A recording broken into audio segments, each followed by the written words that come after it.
এই দেখুন বিষটায় আমরা গত 2 বছরটা প্রবলেম দেওয়ার কারণে মাথানো রিপেয়ারিং করেছে, কিন্তু বডিটা রিপেয়ারিং করেছে। সামনে যে জায়গাতে অ্যাক্সিডেন্ট হয়েছে এই জায়গায় হারে দেখাও যার ওভারলোডের কারণে। এটা প্রত্যক্ষদর্শী যত মানুষ আইব, আগুয়া মানুষ আইলেও কইব যে এটা ওভারলোডের কারণে সিটিং ছিড়িয়া গেছে গিয়া। গতিকে সবচেয়ে বড় আমি দায়ী করবো যাতে এখানে লেখা আছে 40 টন, এখানে একসাথে দুইটা গাড়ি 120 টন 30 টন উঠলো, যার কারণে এটা ঘটনা ঘটে। একবারে সামনে আউটপোস্ট এখানে করে গাড়ি চেক করে চালাও হয়, একলগে দুইটা গাড়ি উঠলো, এটা তো আমরা পাবলিক রাত 2টার সময় থাকার কথা নাই।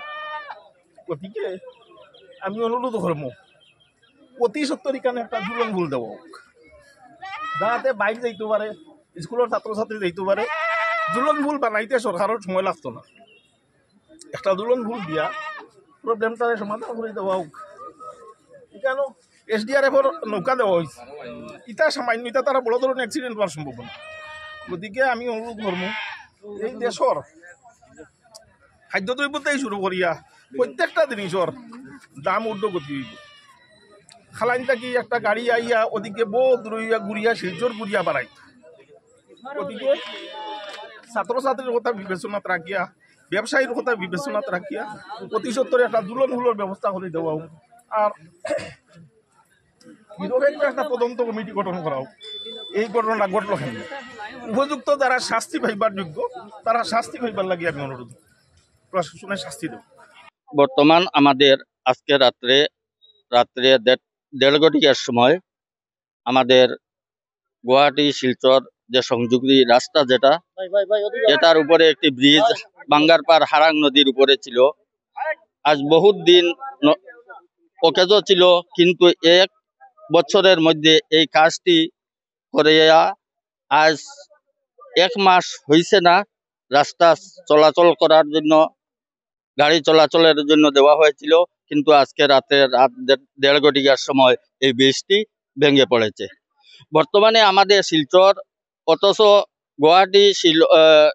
গুয়াহাটি করিমগঞ্জর যে যোগাযোগ ব্যবস্থা বিকল হয়ে আছে, এবং আমাদের যে ছাত্রছাত্রী স্কুল কলেজে যাওয়ার মতো ব্যবস্থা অন্য কোনো ব্যবস্থা নেই।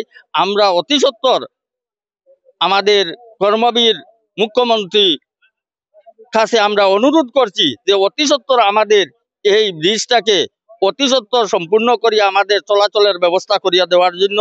কারণ বর্তমান অবস্থায় যদি কোনো রোগী আসে, আমরা শিলচর মেডিকেল কলেজে যেতে পারবো না।